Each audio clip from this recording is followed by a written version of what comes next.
Verilişin baş sponsoru Kalsi D3 Nikamet.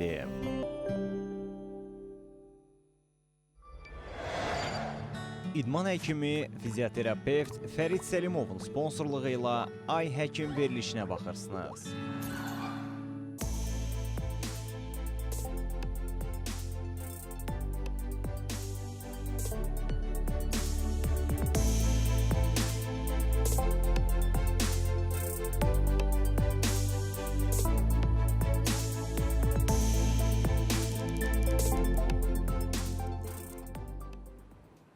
Salam, hər vaxtınız xeyir olsun, əziz tamaşaçılar. CBC Sporta baxırsınız. Ay Həkim efirdədir. Studiyada doktor Tutu Zeynalovadır. Növbəti maraqlı qonağımızla maraqlı söhbətə dəvət edirəm sizi.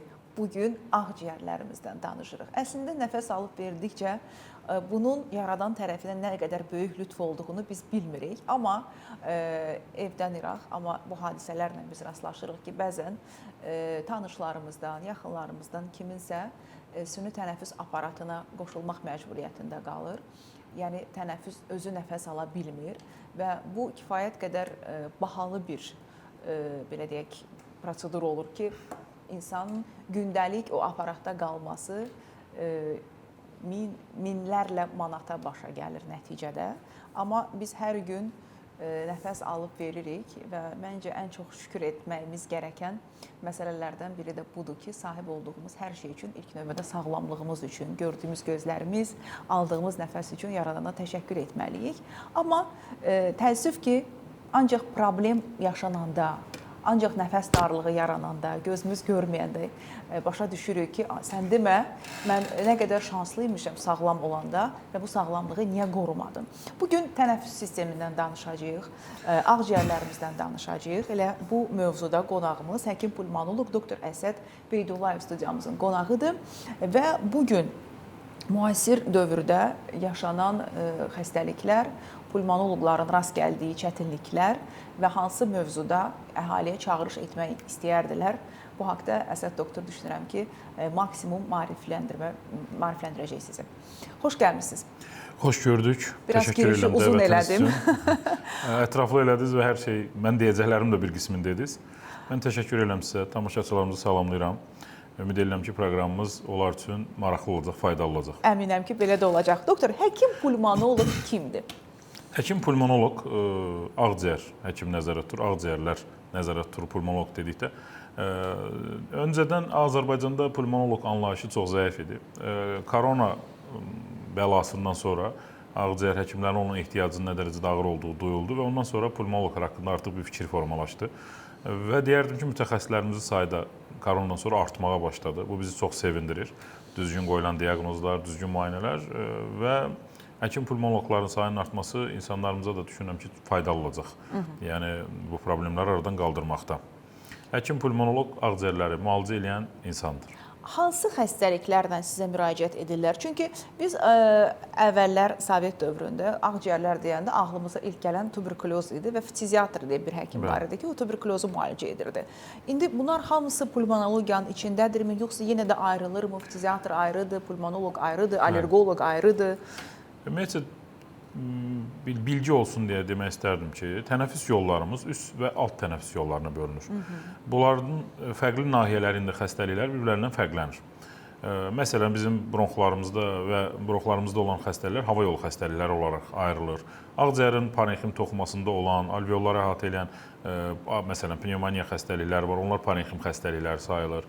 Eyni zamanda alveollar arası boşluqlar interstisial sahədə olan xəstəliklər interstisial ağciyər xəstəliyi kimi gedir. Eyni zamanda ağciyərlərin damarlarında olan, məsələn, emboliyalar, bunlar ayrı bir qrup gedir. Pulmonar emboliya, damar problemi patologiyaları sayılır və bu tip xəstəliklər. Amma bunların say etibarı ilə, müraciət etibarı ilə faizləri var. Təbii ki, ən çox müraciət olunan xəstəliklər hava yolu xəstəlikləridir. Tənəffüs yolu xəstəlikləri. Yəni, bir ağciyər həkimi olaraq bizim ən çox rastlaşdığımız asmalardır, bronxitlərdir, pnevmoniyalardır, hansı ki, daha çox rast gəlinir. Bundan əlavə, təbii ki, ağciyərin infeksion xəstəlikləri qrupunda olan bir qeyd etdiyiniz vərəm xəstəliyidir. Hansı ki, son dönəmlər həddən böyük artıq vüsət alıb və Azərbaycan da postsovet ölkələri kimi endemik zona sayılır vərəm yönündən. Azərbaycanda bu sahədə böyük işlər aparılır və bunlardan biri də xüsusi deməli ixtisaslaşdırılmış müəssisələrin olmasıdır. Aşkar olunmuş bütün vərəm xəstələri vərəm dispanserlərində və yaxud da vərəm üzrə ixtisaslaşmış tibb məntəqələrində, mərkəzlərdə müalicə alırlar. Bu xəstəliyin yayılmasının qarşısının alınmasına ötəridir. Bundan ötəri xüsusi bir həkim qrupu var, fitiziatr deyilir onlara. Ağciyərin xərçəngi və yaxud da yeni törəmələri, bunlarla məşğul olanda onkologiya xəstəxanası var ki, hansı ki bu sahədə də aşkar olunan xəstələr onkologiya istiqamətləndirir onkologlara və onlar müalicə edirlər. Digər qalan ağciyər patologiyaları, parenxim patologiyaları, tənəffüs yolu xəstəlikləri, peşə xəstəlikləri, bunların hamısı pulmonoloq tərəfindən müalicə alınır. Bir də astmanı allergoloqlar da müalicə eləyir. Bəli. Allergoloqlar ümumiyyətcə allergiya ilə bağlı bütün halları müalicə eləyir. Bu məsələn üst tənəffüs yolu olsun, gözlər, burun, dəri forması olsun allergiyanın, amma pulmonoloqlar daha çox bronxlarda olan allergiya formu, yəni asma bizdə rast gəlinir. Bu bizim allergoloqlarla belə deyərdim kəsişən nöqtəmizdir. Əslində asma bu allergiyanın ağırlaşmasıdır.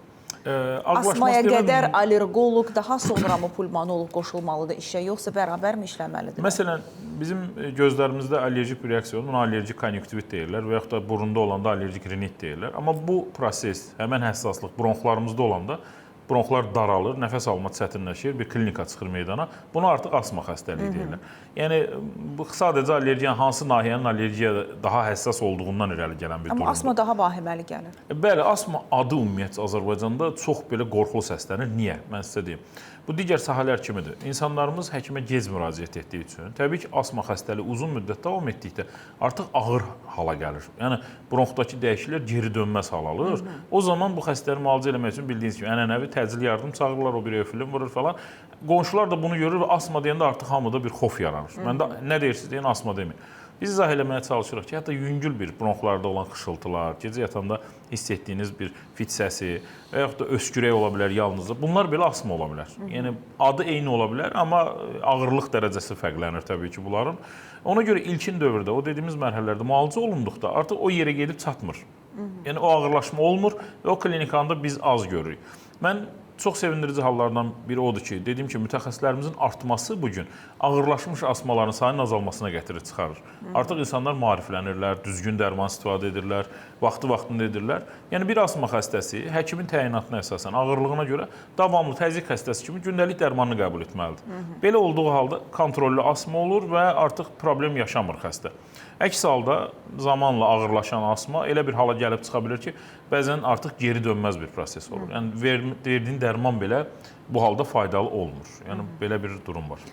Daha çox hansı şikayətlərlə pulmonoloqa müraciət olunmalıdır? İndi mən bilmirəm, əhali arasında neçə insan var ki, bu şikayətləri özündə hiss edəndə dərhal gedir pulmonoloqa. Biz adətən başqa ixtisas həkimlərinə gedirik. Ətrafımızda mütləq həkim tanışımız, dostumuz var. Ən axırda gedib çıxırıq yəqin ki, pulmonoloqa və ya o getdiyimiz həkimin nə qədər səriştəri olduğuna bağlıdır ki, düzgün yönəltsin pasiyenti.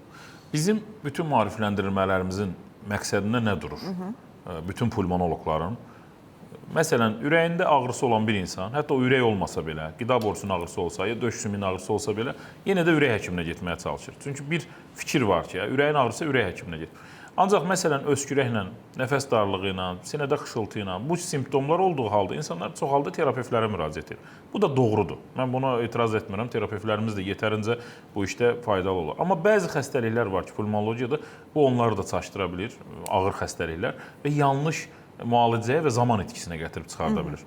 Mən məsələn tövsiyə edərdim ki, bizə ən çox müraciət edən hansı əlamətlərdir? Birinci növbədə öskürəklərdir, nəfəs darlıqlarıdır, sinədə bir xışıltı, xırıltıdır, xəstənin rəngində bir dəyişiklik olur, bozarma olur. Eyni zamanda əgər bu xəstə siqaret çəkəndirsə, genetikasında asma xəstəliyi varsa, eyni zamanda boğulma, öskürək var və yanaşı da qızdırması varsa, yəni bu hallarda pulmonoloqa müraciət olunsa, daha yüksək nəticə, daha faydalı olunmasına gəlinib çıxıla bilər. Və zaman itkisi olmaz. Və zaman itkisi olmaz. Çox təəssüf ki, məsələn, interstisial ağciyər xəstəliyindən xəstə əziyyət çəkir, iki tərəfli interstisial ağciyər, pnevmoniya diaqnozu qoyurlar, antibiotik verirlər. Adam gedir, gəlir 1 ay, 2 ay, 10 gün, nə bilim 20 gün nəysə, heç bir faydası yoxdur, yenə antibiotiki dəyişirlər, amma heç kəs daha dərindən araşdırmaq, bu klinik əlamətlər başqa bir xəstəliyin əlaməti olur, onu araşdırmaq istəmirlər və yaxud da bilgisizlikdən olur bu hal. Nəticədə biz ağırlığını çəkirik. Xəstə bizə gəldikdə artıq itirilmiş bir zamanımız olur. İtirilmiş ağciyər toxuması olur, hansı ki geri bərpa olunmur və bu da problemə gətirir çıxarır. Yəni sizdə əgər öskürək, nəfəs darlığı, dediyim kimi qızdırma yanaşı olaraq bu hallarla biri varsa, ağciyər həkiminə müraciət edilərsə, daha doğru düzgün diaqnoz qoyulub və müalicə olunması şansı olur. Təbii ki, olmadığı halda terapevtlərə də müraciət olunarsa kömək olunar. Bir məsələyə də toxunmaq istəyirəm. Ağciyər xəstəliklərinin diaqnostikasında qızıl standart nədir? Biz COVID dönəmində gördük ki, bu COVID xofu ilə, qorxusu ilə insanlar lazım oldu, olmadı. Hər həftə KT-yə gedən insan tanıyıram mən. Yəni qorxudan ki, gedim baxım ağciyərlərim sağlamdır, yoxsa yox. Burada qızıl standart, ən informativ metod hansıdır və bu qədər KT-yə ehtiyac varmı, var mıydı? Və indi varmı? Nəyə qeyd etmək istərdim? Birinci növbədə bütün müayinə vasitələri həkimin silahıdır. Həkimin vasitələridir. Bunun xəstə ilə heç bir əlaqəsi yoxdur. Həkimin təyinatı əsasında müayinəyə gedilməlidir. Həkim təyinatı olmadığına görə, məsələn, yaxın vaxtda da mənə bir xəstə müraciət edib, zəng edib, doktor, mən KT olunmuşam, istəyirəm gətirəm sizə baxın. İstəyirəm, kim təyin edib? Heç kim təyin edib, özüm getdim, olundum. İnsanlar başa düşməlidir. Bir çəkilmiş döş qəfəsi kompüter tomografiyası 200-dən artıq rentgen film çəkdirmək kimi bir şeydir. Düşünün, o qədər böyük bir radiasiya alır insan. Bu, o zaman olmalıdır ki, həkim düşünür ki, bu riskə getməyin faydası olacaq. Yəni, xəstənin sağlamlığı üçün. Bu da həkim o riski alıb sonra göndərir onu. Amma xəstə özü getdikdə bəzən çəkir, tərtəmiz ağciyərdir. Heç adi bir rentgenlə də həll etmək olardı. Bəlkə də adi qulaq asıb xəstə anamnezinə görə də. Yəni, bu olmaz. Odur ki, təyin etmək, xəstələri demək efir vasitəsilə ki, məsələn, bunun üçündür, bu doğru deyil. Necə olmalıdır? Həkimə müraciət olunmalıdır. Həkim təyin etməlidir ki, hansı müayinələr olunsun, onun əsasında qərar. Hansı halda müraciət olunmalıdır və bizə hansı hal daha çox müraciət olunur? Mən onu sizə deyim. Ağciyər xəstəliklərinin ən başda gələn kral şikayəti öskürəkdir. Günümüzdə də bilirsiniz, davamlı öskürəklərdən söhbət gedir, insanlar öskürək şikayət edirlər, ağır və yaxud da yüngül. Problem ondan ibarətdir ki, bəzən bu öskürək eyni formada öskürən iki adam, birində ağciyər xərçəngi ola bilər, birində bildiyiniz faringit ola bilər. Amma ikisi də eyni formada eyni şikayət edə bilər. Və bu da yayındıra bilər, zaman etkisinə gətirib çıxara bilər.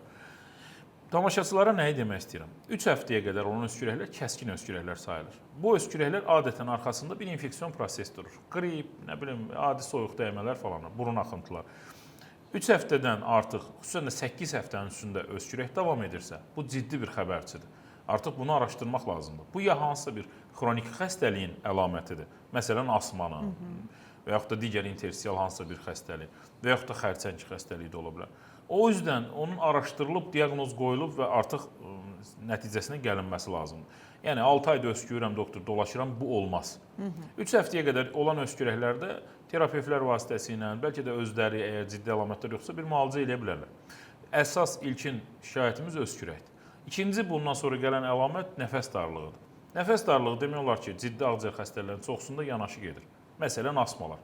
Asma xəstələrində yeriyərkən tutmaq halında bir nəfəs darlığı. Amma onlarda nəfəs darlığı tutur, buraxır. Situasiyadan asılı olaraq. Siqaret çəkənlərin nəfəs darlığı. Uzun illər siqaret çəkir, xronik obstruktiv ağciyər xəstəliyi formalaşır, artıq davamlı boğulma olur. Bu ilə asmanın fərqi nə olur? Xəstə deyir ki, mən artıq son 10 ildir ki, tədricən artan bir nəfəs darlığı hiss edirəm. Bu bizə istiqamət verir ki, deyək ki, burada koaxdan, yəni xronik obstruktiv ağciyər xəstəliyindən söhbət gedir. Nəfəs darlığı ola bilən interstisial ağciyər xəstəliklərində olsun. Bunlar da xəstəliyin tədricən artdığını deyirlər. Bəzi interstisial ağciyər xəstəlikləri, məsələn, quş saxlayan insanlarda ola bilir, əkinçilərdə ola bilir. Bunlar tutmaların eyni asma xəstəliyi kimi boğulmaların orub periodik hal aldığını söyləyirlər. Yəni, nəfəs darlığı olan insanların da araşdırılmasına çox ehtiyac var. Bu, öskürəklə yanaşılsa işi biraz da ağırlaşdırır.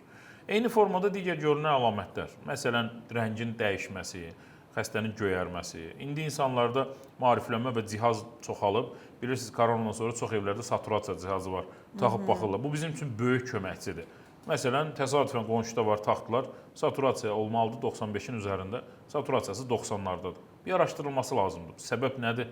Yəni, hansı səbəb üzrə? İndi ağıllı telefonlar, ağıllı saatlar, onlardan biraz ehtiyat edirəm danışma. Niyə görə? Yanlış ola bilir. Dəqiq deyil. Dəqiq deyil. Çox panika ilə mənə yığan xəstələr var. Saat taxdım, saturasiyam 80-dir filan. Onda yaxşı ki, bunu özədə toxundur. Hansısa bir ürək problemi çıxacaq ortaya. Elə olmasın. Daha Puls oksimetr ən düzgün göstərən. Normal olanı, bəli, ən düzgünüdür. Bəzən o da yanlış ola bilir. Hansı halda, onu da deyim tamaşaçılar. Xəstənin əli soyuq olarsa, xəstə şəkər xəstəsidir və yaxud da uzun il siqaret çəkəndir, periferik qan dövranı pozulubsa, bu halda da saturasiya, bəzi dırnaq, mən indi o qədər detallarım bilmirəm, bəzi dırnaqlarda göstərə bilir, bəli, azalda bilir. Amma əksər halda göstərir cihaz. Əziyyət çəkir, amma göstərir.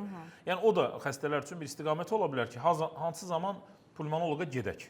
Bu dediyim əlamətlər özlərinə təbii ki, bunun başında bir qədər öncə də dediyiniz kimi böyük bəlalardan biri olan vərəm xəstəliyidir. Vərəm xəstəliyinin əsas əlaməti nədir? Çəki azalması. Çəki azalır, sevinir. Tutuq hamının yanına getməyə ehtiyac qalmadı, elə özüm arıqlayıram. Necə oldu? Temperatur. Subfebril bir temperatur. Ondan əlavə gecə tərləmələri. Eyni zamanda çevrəsində sosial insanlarda bu daha çox rast gəlinir. Eyni zamanda ətrafında hansısa bir xəstənin olması bilinən. Məsələn, qardaşı vərəm xəstəsidir. Yəni bu insanda bu hallar varsa, vərəm düşünülməlidir. Mən demirəm mütləq vərəmdir. Bəzən bu xəstə adi nevrozda da bu hallar ola bilər. Amma diferensiasiya olunmalıdır. Diferensiya olunmalıdır. Bəli, bu vərəm olub sonra gecikmə ola bilər. Çünki vərəm ağciyər toxumasını zədələyən bir xəstəlikdir. Yəni bu əlamətlər varsa müraciət olunsun. Siqaret çəkən kişilər 50 yaşın üzərindədirsə, siqaret çəkirsə və öskürürsə, hər 6 aydan bir rentgen çəkdirsinlər. Tövsiyə edirəm. Eyni zamanda indi artıq populyarlaşan, mənim özüm də məşğul olduğum, pulmonoloqlarımızın da məşğul olduğu spirometriya testi var. Tənəffüs funksiyalarını ölçən test. 6 aydan bir bütün siqaret çəkənlərə tövsiyə edirəm ki, həm spirometriya, həm rentgen olunsunlar. Çünki bu olan halda biz xərçəngi erkən evrədə aşkar etmiş ola bilərik və aradan qaldırıla bilər. Bəli. Eyni zamanda xronik obstruktiv ağciyər xəstəliyi, hansı ki, siqaret çəkənlərin əsas prioritet xəstəliyidir, o xəstəliyin ilkin dövrəli aşkarlanmış ola bilər. Bəzi xəstələrdə, hansılarda ki, iradə gücü yüksəkdir, ata da bilər siqareti və bu proses elə yerində də orada da qalmış ola bilər. Spirometriya haqqında məlumat verək ki, əhalinin biraz daha geniş məlumat olsun. Dövlətimizin bu yöndə böyük addımları olduğu son dönəmlər. Spirometriya testi ümumiyyətlə tanınmayan bir testidir. Bu çox gülməli bir durum idi. Niyə görə? Çünki bütün asma xəstələri, xronik obstruktiv ağciyər xəstəliyi, ümumiyyətlə çox ağciyər xəstəliklərində ağciyər funksiyalarının dəyərləndirilməsi vacib idi. Spirometriya testi həm ağciyər həcmlərini ölçür, həm bronxların keçiriciliyini ölçür. Amma böyük addımlar atıldı. Hal-hazırda həkimlər təkmilləşdirmə institutunda bununla bağlı kurslar keçirilir. Rayonlarımızdan gələn terapevtlərimiz gəlir, bunu öyrənir, gedir və cihazlar alınıb artıq rayonlarda da var. Yəni insanlar artıq rayonlarda da müraciət edib poliklinikalara spirometri testindən keçə bilərlər. Oradan keçildiyi zaman da aşkarlanan patologiyanı daha erkən aradan qaldırmaq olur və düzgün diaqnostikasını aparmaq olur. Çətin test deyil, 6-7 saniyəlik bir testi. Xəstə dərin nəfəs alır, verir və cihazın üzərində həm ağciyər həcmi, həm bronxların keçiriciliyi ölçülmüş olur. Bu bizə böyük bir fayda verir. Çox sadədir. Düzgün aparan mütəxəssis çox söz söyləyə bilər hətta bu testə baxaraq.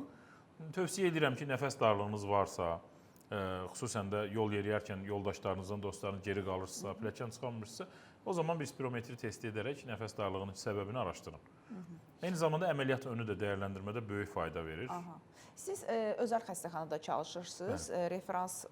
Bəli, referans poliklinikanın Əhmədli filialında çalışıram. Baş həkimsiz həndə. Baş həkim olaraq çalışıram. Bilmirəm, bu sual haqqında məlumatınız olacaq yoxsa yox. Bu spirometriya testidir, rentgen, DKT-dir, bunları sığorta qarşılayırmı? Dediyim kimi... İcbari tibbi sığorta. Çünki rayonları qeyd elədiniz bölgələrdə, çünki kifayət qədər ağciyər problemi ilə gəzən və bundan xəbərsiz olan xəstələr var. Belə deyim, mən özüm də həkimlər təkmilləşmədə bununla bağlı mütəxəssislərə öz məlumatlarımı verirəm, dəstəyimi verirəm. Təlim keçirsiniz. Və bu təlim nəticəsində çoxlu sayda həkimlərimiz dövlət müəssisələrində artıq bu testi edirlər. Onlar da icbari qarşıladığına görə, icbari sığorta müraciət edib dövlət xəstəxanalarına bu testlərdən keçə bilərlər. Aydındır. Təşəkkür edirəm. Biz davam edəcəyik söhbətimizi. Verilişimizin ikinci yarısında istəyirəm bu siqaret daha ziyanlıdır, yoxsa qəlyan daha ziyanlıdır. Bu sualın cavabını nəhayət tapaq. Amma ilk növbədə istəyirəm verilişimizin sponsorlarına təşəkkür edirəm. Verilişimizin baş sponsoru Ştada şirkətidir. Kalsium döyüş, nikamid, portağal və limon dadlı çeydəmə tabletləri bilirsiniz ki, 25 ildən artıq mövcuddur və sınanmış preparatdır. Kalsium və D vitamini defisitinin profilaktikası məqsədi ilə həmçinin kalsium və D vitamini defisiti riski olan pasientlərdə osteoporozun müalicəsi zamanı əlavə terapiya qismində istifadə olunur. Təbii ki, təyinata uyğun olaraq hamilələr və 3 yaşdan yuxarı uşaqlar da kalsium döyüş, nikamidi istifadə edə bilər. Təşəkkür edirik baş sponsorumuz Ştada şirkətinə. Digər sponsorumuz Böyük Britaniya təhsili idman həkimi Fərid Səlimovdur. Fərid Səlimov müasir terapevtik yanaşma ilə sizin xidmətinizdədir. Diz, onurğa, çiyin, əzəl ağrılarından artıq daha tez və müasir idman yanaşması ilə müalicə oluna bilərsiniz. 055 318 83 94 nömrəsinə zəng etməyiniz kifayətdir. Reklamlara baxaq, sonra söhbətimizi davam edəcəyik.